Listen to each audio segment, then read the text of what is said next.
qui est consacré aujourd'hui à une thématique relative à l'ISO 27001 et le RGPD, le duo de choc pour muscler votre cybersécurité et rassurer vos clients.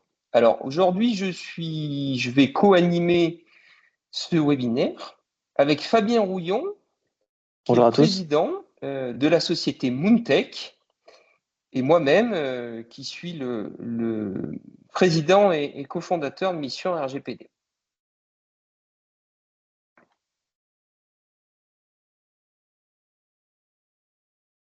Alors, petite piqûre de rappel pour ceux qui ne nous connaîtraient pas encore.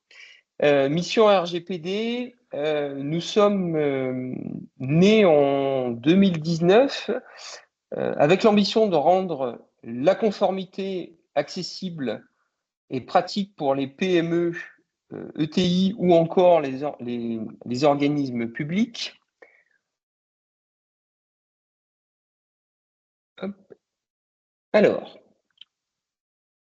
nous proposons une solution, donc un service 100% en ligne qui est composé à la fois d'une plateforme qui vous permet d'accélérer votre mise en conformité RGPD et d'un accompagnement expert pour vous aider à devenir conforme au RGPD. Nous sommes présents dans un peu plus de 22 pays européens et nous accompagnons 1000 clients qui nous font confiance dans leur stratégie de mise en conformité et maintien du RGPD. Je vais laisser la parole à Fabien qui va présenter Moontech. Oui, bonjour. Donc, moi, je suis le président de Moontech. Moontech, c'est une société qui est spécialisée dans tout ce qui est évaluation de l'exposition au risque cyber, notamment sur également tout ce qui est normes ISO 27001. Je suis pour ma part moi-même auditeur ISO 27001. Donc, on propose également différents types de services et de prestations de conseil dans le cadre de la cybersécurité, avec tout ce qui est, par exemple, donc, évaluation de la gouvernance, comme je l'indiquais, accompagnement donc, à la mise en place de l'ISO 27001, des campagnes de phishing, de la sensibilisation et de la formation des équipes, du pen test, tout, si vous voulez, tout le type de prestations qui pourraient être en lien justement avec cette partie conformité de la norme ISO 27001.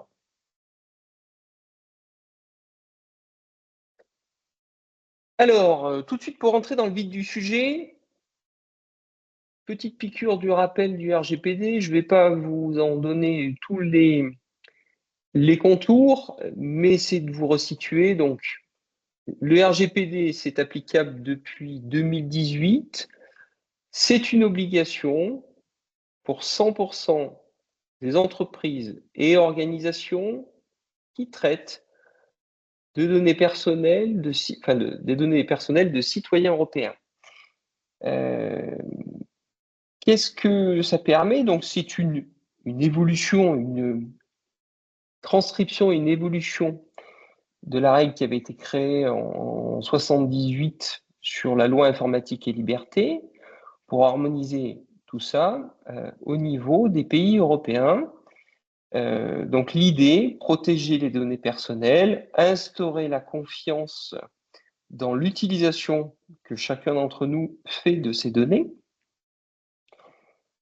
Petite précision, souvent on fait un amalgame lorsqu'on parle de données personnelles. On a tendance à dire que chacun d'entre nous ne stockons pas forcément des données personnelles.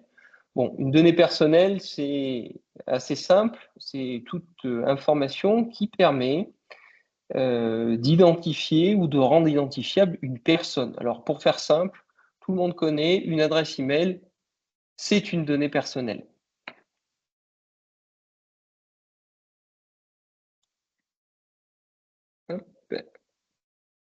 Fabien, peux-tu nous parler rapidement des obligations de l'ISO 27001? Oui, alors donc déjà, ce qu'il faut savoir, c'est que l'ISO 27001, c'est une norme, c'est pas une réglementation. Ce sont les entités qui choisissent de se conformer à l'ISO 27001. Ça, c'est quelque chose d'important. Donc, ça démontre aussi une certaine volonté de l'entreprise quant à la sécurisation de l'information. Il y a un autre point aussi qui bien souvent il y a une idée reçue, pardon, bien souvent sur l'ISO 27001, c'est qu'elle ne tient pas compte des notions de sécurité technique. Bien au contraire, il y a toute une partie de la norme qui est justement dédiée à ces éléments-là, avec notamment tout ce qui est, par exemple, sécurité des accès des collaborateurs sur le système d'information. Euh, Autre chose d'intéressant avec la norme, elle prend de plus en plus d'importance, puisqu'aujourd'hui, on est vraiment face à un éclatement de la donnée. On rencontre beaucoup de systèmes, par exemple, dans les entreprises hybrides, c'est-à-dire avec des données sur site et des données sur le cloud. L'intérêt justement d'une norme comme l'ISO, c'est un petit peu de faire le tri sur cet ensemble et comment dire, reprendre la main sur toute la gestion globale de l'information et pas uniquement la gestion de la donnée informatique. Et enfin, dernière chose qui est très importante aussi, bien souvent on voit la norme ISO 27001 comme quelque chose de réservé à des grosses structures. Bien au contraire, il faut savoir que toutes les entités, quelle que soit leur taille, leur type, peuvent prétendre à adopter la norme ISO 27001. On est vraiment sur des bonnes pratiques qui s'appliquent à toutes les structures. Il y a un autre point également qui est intéressant avec la norme. Aujourd'hui, on parle beaucoup de NIS 2, de choses à venir comme ça. Il faut savoir que toutes ces problématiques justement de fournisseurs, de sous-traitance et autres qui pourront être jugées dans la partie NIS 2, même si on attend encore une transcription définitive au niveau de la France, il faut savoir que voilà, ce sont des choses qui sont déjà également étudiées au sein de l'ISO 27001. Donc on a vraiment quelque chose, même si celle-ci est utilisée depuis longtemps, qui est encore d'actualité et qui va devenir de plus en plus important pour toutes les entités.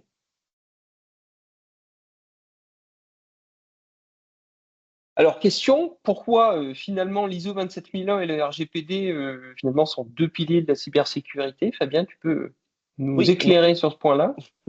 effectivement, donc il y avait cette notion de cadre technique que j'évoquais précédemment. L'idée de l'ISO, il y a un grand objectif derrière tout ça, c'est de maîtriser la confidentialité, l'intégrité et la disponibilité de l'information. Donc pour ce faire, on va s'assurer évidemment que nos données sont accessibles, qu'elles sont correctement sécurisées au regard notamment du RGPD avec de la non-compromission de nos informations et ou de l'exfiltration par exemple. Et on va s'assurer également qu'elles restent confidentielles tout au long de leur traitement. Donc on voit vraiment qu'il y a un lien direct justement avec cette partie RGPD et cadre légal. Oui, effectivement, puisque les deux, un est plus orienté sur le volet technique, l'ISO, mais pas Absolument, que, et le RGPD en fait couvre toute une partie des procédures obligatoires légales que chacune des entreprises doit accomplir. tout à fait. Il y a- Alors, finalement, cette base, cette ISO 27001, comment en fait ça permet de se rapprocher d'une conformité RGPD, Fabien, comment toi tu vois alors, les choses? il y a différentes choses. Déjà, il faut savoir que pour réussir à obtenir la norme, il y a un point qui est indiqué dans une des annexes de la norme, qui est celle de l'exigence légale et statutaire. Il faut savoir que les entités ont l'obligation de respecter certaines réglementations pour pouvoir prétendre à la norme, pour pouvoir prétendre, pardon, à être ISO 27001 certifié. Donc déjà, il y a une obligation de leur part, de toute façon, de se conformer au RGPD.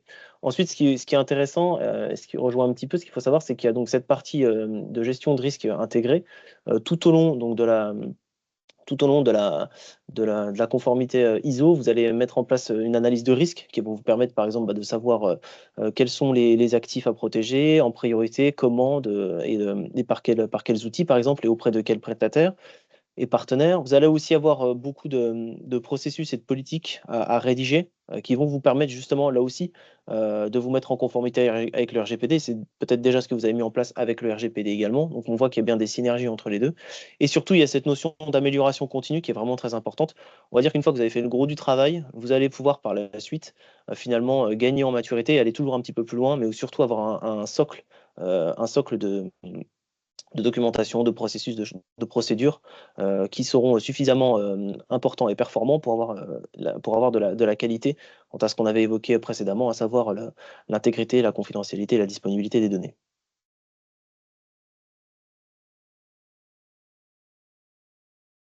Et Euh, alors finalement, comment cette norme, elle fédère les équipes oui, au sein alors, d'une organisation? oui, effectivement. Alors, ce qu'il faut savoir, là aussi, on pense souvent que la norme tient compte uniquement de l'aspect informationnel. Il faut savoir que l'humain tient une place aussi importante dans le système de l'ISO 27001. Ce qu'on appelle le SMSI tient justement compte de l'humain et de l'acceptation de celui-ci quant à la mise en place de la norme. Nous, on présente Alors souvent peut-être, Fabien, je te coupe, mais pour notre public, est-ce que tu peux peut-être expliquer ce qui est un SMSI, s'il y a des gens Oui, qui ne savent pas ce que veut dire l'acronyme?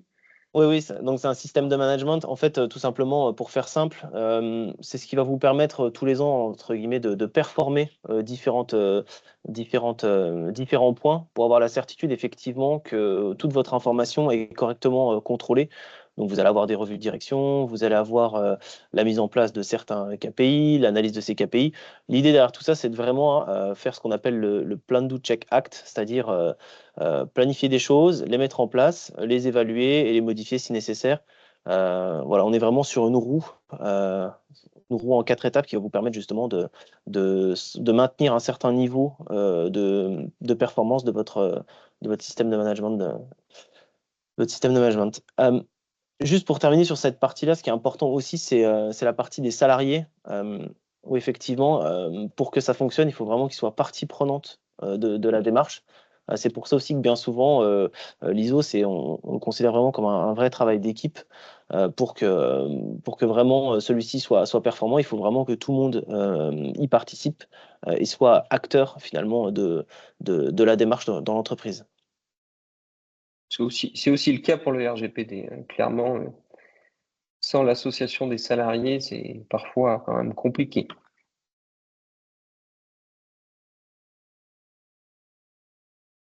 Comment Juste en fait pour... tu assures, voilà, pardon, Non, non, vas-y, je t'en prie, vas-y, Fabien. vas-y. Non, non, je t'en prie, j'allais. Non, non, justement, voilà, juste pour terminer sur ce point-là, il y avait cette notion de suivi régulier qui avait été évoquée précédemment. Donc, comme je vous l'indiquais, c'est tout ce qui sera revue des fournisseurs qu'on va réaliser tous les ans, avec notamment des tests techniques aussi, des pen tests. C'est bien souvent voilà, cette partie technique que j'évoquais en préambule. On la réalise vraiment de manière régulière. Euh, Peut-être il y a un point important à savoir sur la norme, c'est cette demande de documentation qui est importante au démarrage.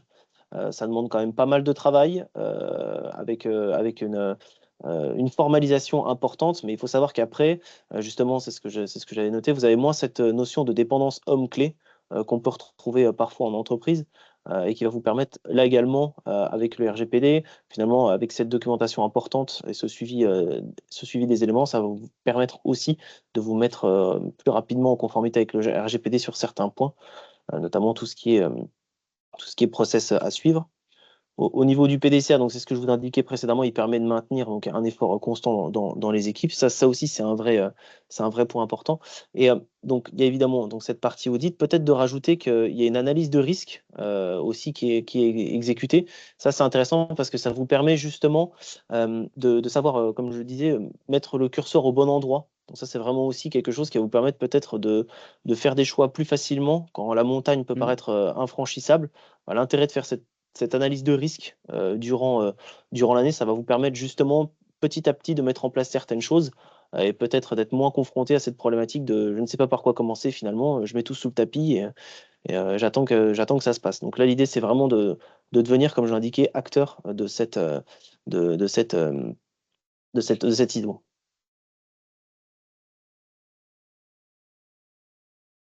Hop. Euh, Juste pour terminer, donc Oui, il y a cette partie donc effectivement de la norme avec l'engagement. Donc il faut savoir que ça permet donc de garder un regard critique sur les process mis en place. Ça, c'est important. Les KPI, ça va permettre aussi à la direction d'avoir justement un vrai suivi et un regard plus fin sur ce qui a été mis en place et surtout sur la performance des outils et des moyens mis en place. Ça permet aussi, donc, comme je l'indiquais, d'avoir une meilleure appréhension de ce qui va arriver plus tard. Donc on parle beaucoup de NORA, de NIS 2. Il y a certainement d'autres réglementations qui seront à venir. Donc, l'idée d'avoir déjà mis en place, on va dire, une conformité au RGPD et à l'ISO, ça va vous permettre aussi d'avoir un certain gain de temps par la suite lorsqu'il faudra se conformer. Il faut savoir aussi que ça vous permet, je parle pour l'ISO particulièrement, je laisserai Bertrand pour la partie RGPD, ça va vous permettre aussi vraiment d'anticiper la dépendance à certains fournisseurs, à certains produits ou autres, Ça, c'est quelque chose qui vous permet justement de mieux réagir lorsqu'un incident ou un imprévu peut arriver. Mettre en place ce type de normes, ça va vous permettre justement de mieux vivre, on va dire, les imprévus que vous pourriez rencontrer dans la gestion de votre information au long cours, pardon. Oui, oui, Je puis sais. ça permet, d'une manière générale, Fabien, de mettre tout le monde à niveau dans la chaîne d'approvisionnement, qu'on soit bien sûr que dans toute notre chaîne d'approvisionnement, chacun respecte un minimum, que ce soit des volets sécuritaires, juridiques ou légal. Parce que finalement, c'est aussi ça l'encadrement de l'ISO et puis du RGPD. Et toutes ces Absolument. nouvelles normes qui arrivent, notamment NIS 2. Et là, pas plus tard qu'hier, en fait, pour ma part, j'ai assisté au salon qui était le Cyber Show et les retours étaient assez unanimes. Les sociétés qui ont déjà engagé un processus de certification, ou en tout cas qui respectent les grands enjeux de l'ISO 27001, ont déjà fait 80% du chemin vis-à-vis des nouvelles réglementations type NIS 2. Tout à fait. Voilà, donc c'est encore une fois un travail qui permet d'anticiper sur le futur et des évolutions. Au-delà de ces éléments-là, Fabien, parce qu'on sait qu'une norme ISO, déjà c'est du temps, c'est de l'argent, mais voilà, est-ce que tu peux nous donner des avantages? Oui, alors il y en a des avantages, il y en a certains, et il y en a des spécifiques. Il y a donc déjà cette capacité de répondre à des appels d'offres spécifiques, justement. Il faut savoir que de plus en plus, dans le cadre de certains appels d'offres, vont être demandés aux entreprises participantes de répondre à un cahier des charges en termes de sécurité, notamment de sécurité de l'information. Donc l'intérêt de se mettre on va dire, en adéquation avec la norme ISO 27001 et de respecter le RGPD, c'est justement, ça va permettre à ces entreprises d'avoir un gain de temps certain, notamment dans la complétion des différents questionnaires qui pourraient leur être envoyés, pardon, je vais y arriver, en amont justement de leur candidature. Il y a aussi les possibles coûts de réduction des assurances. Il faut savoir que tout ce qui va être mis en place en termes de sécurité va peut-être vous permettre de renégocier certaines primes d'assurance. Donc là aussi, il y a un intérêt pour l'entreprise qui souhaite se couvrir, notamment sur la partie risque cyber, ce qui est pas toujours possible. Et enfin, ça va vous permettre d'améliorer votre productivité puisque les process, vous allez les éprouver, vous allez sécuriser vraiment l'information. Donc, il y a un vrai intérêt de productivité. Donc, il y a ce gros travail en amont, mais une fois que c'est mis en place, on a quand même un gain significatif de productivité avec des process bien décrits et de l'information qui ne se perd pas.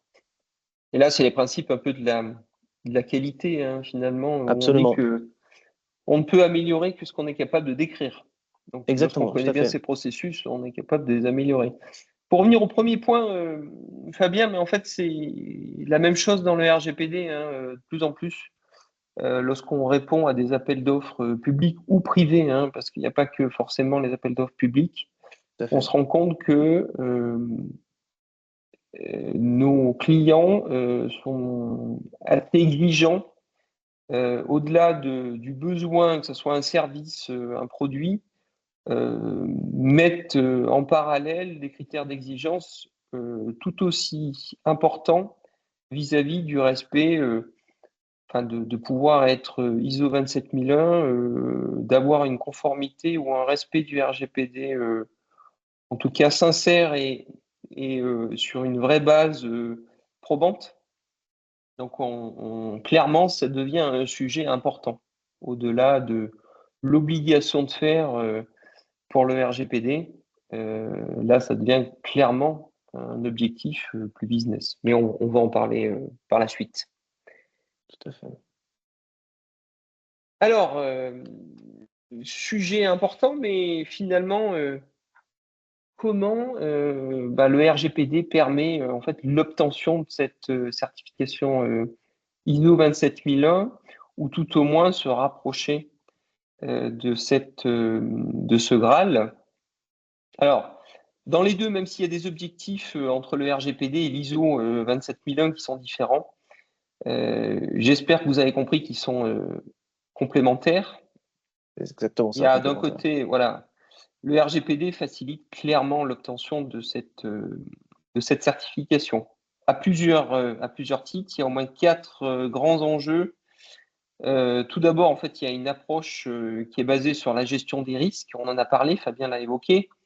Donc, le RGPD, en fait, il impose, comme vous le savez, aux organisations de cartographier leur traitement de données, d'évaluer les risques, typiquement de faire une analyse PIA quand ça le nécessite, et de mettre en place des mesures de sécurité adaptées. Or, dans l'ISO 27001, ça repose justement sur une gestion systématique des risques liés à la sécurité de l'information. Donc, une entreprise qui est conforme RGPD, elle a donc réalisé une partie du travail nécessaire sur cette partie-là pour obtenir sa certification. Le deuxième point, c'est des mesures de sécurité communes. Ça, c'est important. C'est un des points notamment qui a de l'importance. Donc, le RGPD, il impose des mesures de sécurité technique et organisationnelle pour protéger d'une part les données personnelles. Alors, dans les données personnelles, il y a plein de choses, hein, mais les chiffrements, les contrôles d'accès, etc., etc. Et ces mesures, elles font partie intégrante du référentiel de l'ISO. Troisième point, c'est le cadre organisationnel et documentaire qui sont alignés.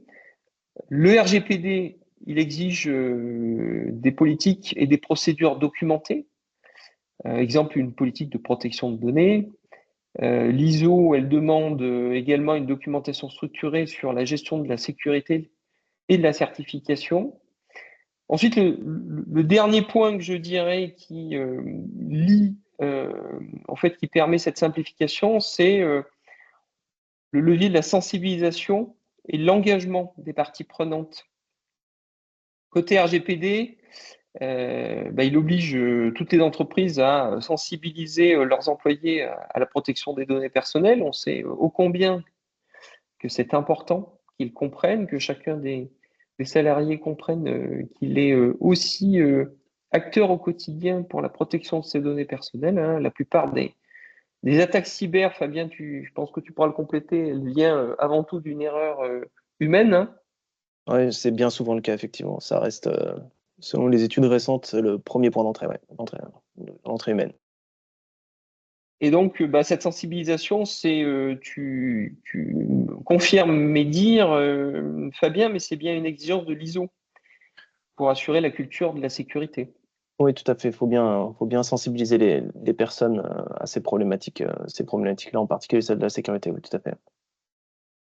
Donc voilà, pour résumer, finalement, il y a les 4 grands enjeux que je viens d'évoquer, vous montrent de manière assez simple que lorsque vous avez engagé une démarche de mise en conformité RGPD ou vous êtes proche d'une conformité ou conforme, vous avez déjà effectué un travail plus que nécessaire si demain vous voulez engager une certification ISO 27001. Tout ça pour résumer, donc les avantages en fait si on associe l'ISO 27001 et le RGPD. Premier élément, c'est déjà de donner de la confiance à vos clients. C'est, je pense, aujourd'hui extrêmement important, indépendamment de proposer le meilleur des services, le meilleur des produits. Je pense que gagner la confiance avec vos clients passe aujourd'hui par votre capacité à rassurer sur le fait que vous avez engagé des démarches pour protéger leurs données personnelles alors voilà, ça c'est à mon avis un des éléments le plus important, ou en tout cas vous avez pris des mesures techniques pour aller dans l'orientation de l'ISO qui permettent de minimiser le risque quant au fait qu'ils vous confient leurs données. Donc j'en ai parlé un petit peu, c'est finalement aussi réduire vos risques avec vos clients. On sait très bien que dans cette chaîne de valeur, dans la chaîne d'approvisionnement, on peut imaginer que demain, si vous travaillez avec un fournisseur qui n'a pas les mêmes niveaux d'engagement ou de sécurisation que les vôtres, eh ben, c'est une porte d'entrée pour ouvrir des portes chez vous, d'où l'importance de bien cartographier, analyser tous ces éléments-là. Et dernier point, Fabien en a parlé, notamment sur les réponses aux appels d'offres, mais c'est aussi vous donner un avantage concurrentiel, puisque d'afficher que vous êtes respectueux du RGPD ou vous êtes demain certifié ISO 27001, c'est important en termes d'image par rapport à d'autres sociétés qui pourraient ne pas être réellement conformes au RGPD ou encore avoir une certification. Voilà. Donc clairement, ces éléments-là sont de nature à vous valoriser indépendamment de toute la qualité de vos produits et services vis-à-vis de vos concurrents. C'est un vrai élément de différenciation, hein, vraiment. Alors Cet clairement, oui, engagement. tout à fait. Ensuite, on va parler plutôt business, c'est important hein, parce que, souvent nous, côté RGPD, on entend que le RGPD, c'est coûteux et qu'on a du mal clairement à valoriser ça vis-à-vis de sa direction, vis-à-vis de son COMEX. Or, que ce soit l'ISO ou le RGPD, ça permet aussi de gagner des affaires et de ne pas en perdre. Ça, c'est important. Et donc, de développer vos activités. Donc, alors, ça, c'est important. D'éviter des sanctions, parce que le RGPD, lorsqu'on est conforme au RGPD, on évite de prendre des sanctions financières, on rappelle, hein, des amendes qui peuvent aller jusqu'à 4% de votre chiffre d'affaires. Et puis, demain, le fait aussi d'avoir engagé une certification ISO, c'est une assurance ou en tout cas une préparation au fait que si demain vous êtes victime d'une attaque cyber, pour ne pas la citer, vous aurez une capacité à redémarrer très très vite votre activité et donc ne pas perdre de chiffre d'affaires. Encore une fois, tout ça vient valoriser vos engagements vis-à-vis de vos clients ou de vos prospects. Et donc, c'est de nature à aller vous faire gagner des dossiers. Comment, donc maintenant, finalement, on valorise tous ces engagements et comment on automatise et on accélère tout ça parce qu'on vous a quand même beaucoup parlé de tout ce que ça pouvait impliquer. En tout cas, vous l'avez compris. Et il existe, alors pour le coup, côté mission RGPD, je te laisserai parler côté Moontech, comment vous accélérez ces volets de certification ISO 27001.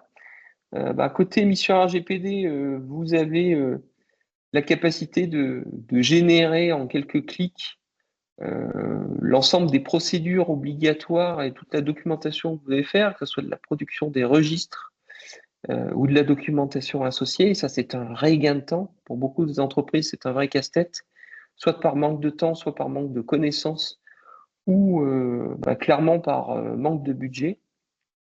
Côté ISO 27001, peut-être, Fabien, tu peux nous parler de vous, Moontech, comment vous opérez indépendamment de s'appuyer sur mission RGPD pour le volet de la conformité RGPD, sur le volet de l'ISO. Oui, sur le volet de l'ISO, on s'appuie déjà sur les documentations qui ont été mises en place chez les clients. Hein. Il faut savoir qu'il y a déjà une première pré-étude quand même pour savoir, parce que bien souvent, il y a quand même des éléments qui sont déjà mis en place. Et puis par la suite, ça va être tout simplement le déroulé de ce qu'exige la norme. On va nous s'appuyer de notre côté aussi sur une plateforme qui nous permettra justement de réaliser un certain nombre d'éléments nécessaires à la réponse aux exigences de la norme. On pensera par exemple à tout ce qui est pentest notamment, analyse de surface externe. Tout ça, ça va vous permettre justement de réaliser tout ce qui est test technique, suivi des éléments documentés. Ça nous permettra donc vraiment d'avoir un suivi au long cours avec tout ce qui est analyse, évolution des scores, feuille de route, plan de remédiation. Ça va vous permettre de vraiment piloter petit à petit les éléments techniques qui sont, je pense notamment à ceux qui sont exigés dans l'annexe. Ça va vous permettre de les mettre en place, de les documenter et de s'assurer effectivement que vous êtes en adéquation avec ce qui est attendu dans le cadre de la norme. Et puis bien sûr, il y aura ce volet d'accompagnement et de conseil pour des éléments qui seront hors scope purement technique. Peut-être Alors de tout ça, présenter oui, pardon, effectivement vas-y. Non, peut-être de présenter justement Bertrand ces éléments. Oui, oui, alors on va en parler, mais juste alors pour en fait comment on partage ça, c'est important.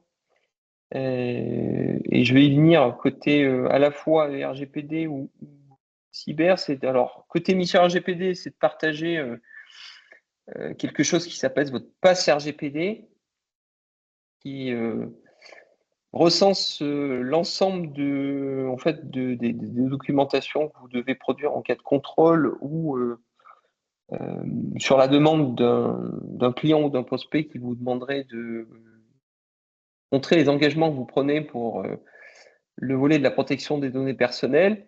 Et c'est aussi de le valoriser au travers alors côté RGPD, d'un score RGPD ou d'un cyberscore. Donc clairement, valoriser votre engagement sur une échelle de ABCDE qui permet au commun des mortels de savoir si vous êtes c'est plutôt positif ou il y a plutôt une nature à risque. D'accord? Et que ce soit des deux côtés, vous avez une capacité à exporter toute la documentation côté RGPD ou côté cyber. Tu parlais des audits, de pentest, de choses comme ça. Tous ces rapports-là, vous avez une capacité, indépendamment de votre votre cyber score, de démontrer que vous avez réalisé un certain nombre d'analyses, d'exercices qui viennent justifier que vous êtes attentif à la sécurité des données. Absolument. Alors, comment on fait ça? On vient d'en parler un petit peu. L'idée, c'est d'avoir une solution un peu tout en un. D'un côté, pour piloter toutes les conformités cyber. Et donc là, c'est s'appuyer sur une solution de pilotage qui s'appelle le CyberPilot, qui intègre alors, les réglementations cyber que je vais citer, notamment NIS2, ISO 27001, DGA, et aussi côté protection des données personnelles, le RGPD. L'idée, c'est d'avoir dans cette plateforme commune la capacité de réaliser un diagnostic cyber ou RGPD, d'avoir une feuille de route qui est automatisée et priorisée, de réaliser côté cyber les analyses type pentest, simulation d'attaque, etc., pour avoir de toute façon tous les éléments de ces analyses. Côté RGPD, c'est de pouvoir avoir la capacité d'éprouver et prouver sa conformité, parce que c'est toujours important. Lorsqu'on nous demande des éléments qui viennent prouver la conformité, c'est avoir la capacité d'y répondre. C'est aussi avoir la capacité de répondre à toutes les demandes d'exercice de droit qui peuvent vous être faites et pour lesquelles on sait au combien que ça peut être compliqué lorsque on n'a pas de solution qui centralise l'ensemble de vos éléments de conformité. Tout ça, finalement, comme vous l'avez compris, est un éternel recommencement puisque c'est un plan d'amélioration continue. Et donc, l'idée, c'est de toujours pouvoir avoir à la fois un score cyber ou un score RGPD le plus proche de la perfection, en tout cas du niveau A, qui est l'élément qui viendra, en tout cas, rassurer, mettre en avant le fait que vous êtes une société engagée dans la protection des données et des données personnelles. Fabien, est-ce que tu as des Ouais, éléments à juste rajouter? peut-être d'ajouter sur la plateforme Cyberpilote, ça aura vraiment un intérêt sur un chapitre en particulier au-delà de tous les autres, le chapitre 9, qui est consacré justement à ces problématiques d'audit. Avec une plateforme comme celle-ci, vous aurez vraiment la possibilité de mener ce suivi et ces audits. Donc ça a vraiment c'est un vrai plus pour vous sur cette partie-là, d'avoir cette documentation que tu évoquais, cette analyse de surface externe, ces différents éléments techniques, ce diagnostic de gouvernance qui vous permettront vraiment de participer à la complétion de ces exigences au niveau du chapitre 9 notamment. Alors, comment ça se passe côté mission RGPD? L'idée, c'est que au travers de votre pass RGPD, donc vous démarrez votre conformité. Alors, vous n'êtes pas forcément eux, mais au début, lorsqu'on démarre, ben, il y a un certain nombre de choses à accomplir. Et donc, vous allez voir l'évolution de cette conformité arriver. Vous allez pouvoir débloquer comme le font, quand on parlait de valorisation des engagements que vous prenez côté RGPD, c'est d'avoir une capacité de valoriser vos engagements. Donc, au niveau de votre organisation, est-ce que vous êtes engagé dans une démarche de conformité RGPD et où est-ce que vous en êtes? Ou alors, plus de manière spécifique sur votre site internet. Et ça, on parlera dans Mission RGPD, vous pouvez développer ces labels en fonction de votre niveau d'avancement de conformité en ayant la validation d'un de nos experts RGPD qui viendra regarder tout ça. Donc, comment ça se passe? Ben, vous voyez que ça avance. Et puis, au fur et à mesure que j'avance dans ma feuille de route, je vois mon score RGPD qui progresse. J'ai la capacité d'avoir là mes labels qui aujourd'hui se débloquent en fonction de la validation ou des éléments plus concrets sur mon organisation. Voilà. Et puis jusqu'à arriver sur le Graal où vous avez le niveau d'engagement le plus important au niveau de votre organisation avec derrière le statut exemplaire. Tout ça, ça s'explique par un système qu'on a mis en place de labels. Alors, je le précise, ils ne sont pas une certification officielle, là où l'ISO vient être validé, votre conformité vient d'être validée par un organisme de certification. Là, les labels que Mission RGPD on vous débloque, c'est des labels qui sont validés par Mission RGPD, par nos experts, qui sont des DPO, et qui viennent réaliser un contrôle de l'ensemble des procédures que vous devez accomplir pour ainsi valoriser votre engagement et mettre en avant ces éléments-là sur votre site internet ou sur d'autres supports.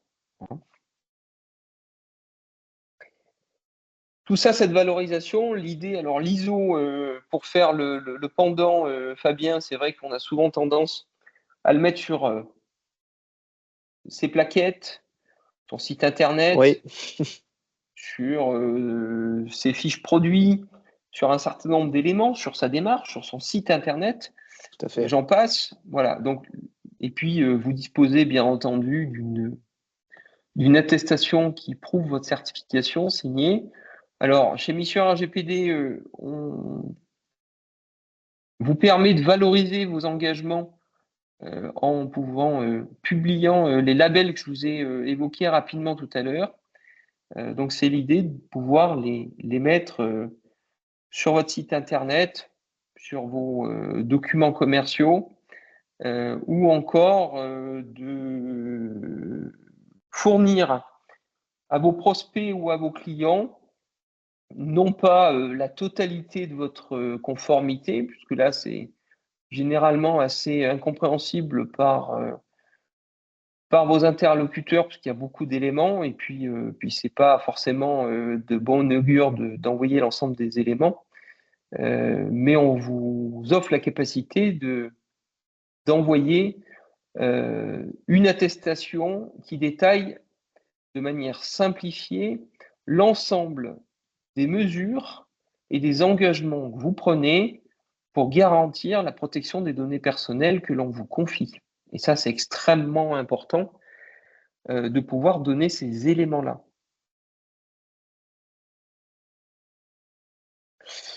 Nous arrivons à la fin de ce webinaire. Vient le moment des questions-réponses. Donc là, je vous invite pour les questions-réponses à les poser directement depuis le chat qui est accessible dans la session de partage.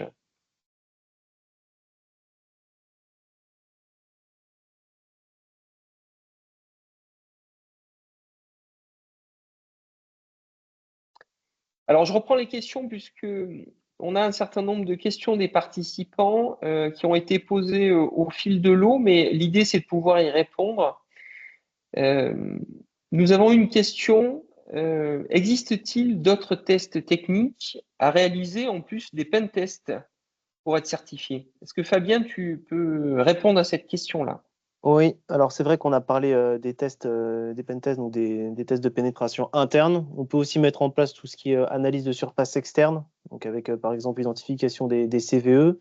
On pourra aussi faire des campagnes de phishing, par exemple. On l'avait évoqué sur cette partie sensibilisation des collaborateurs. Il faut savoir qu'il n'y a pas que des tests techniques qui sont en question, il y a aussi toute une partie de tests physiques, notamment au niveau des accès, ce genre de choses.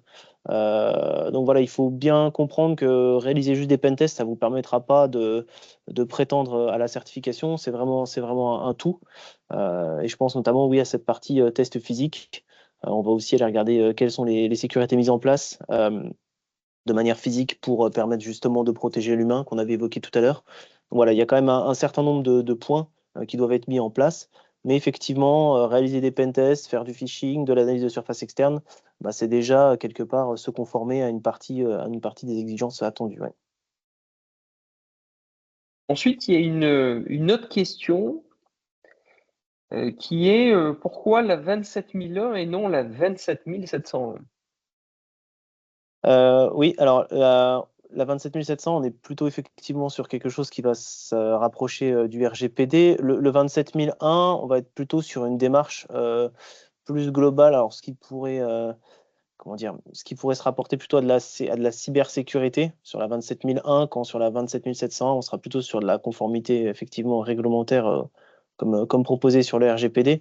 Donc, il faut le voir plutôt comme quelque chose de complémentaire que comme quelque chose de différent. On est vraiment sur des normes qui se complètent les unes les autres.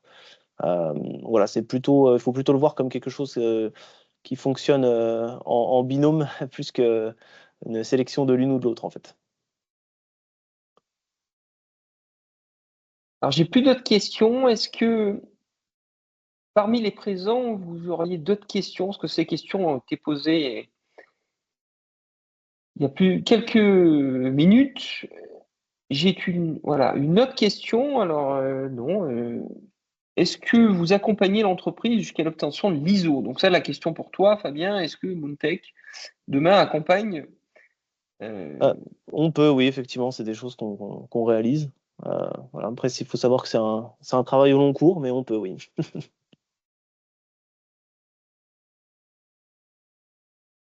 d'autres questions avant de clôturer ce webinaire?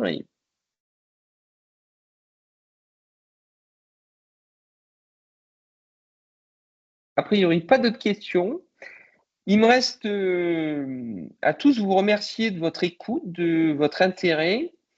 Et puis merci à toi, Fabien, Merci à vous tous. d'avoir participé sur ce webinaire. Et on vous retrouve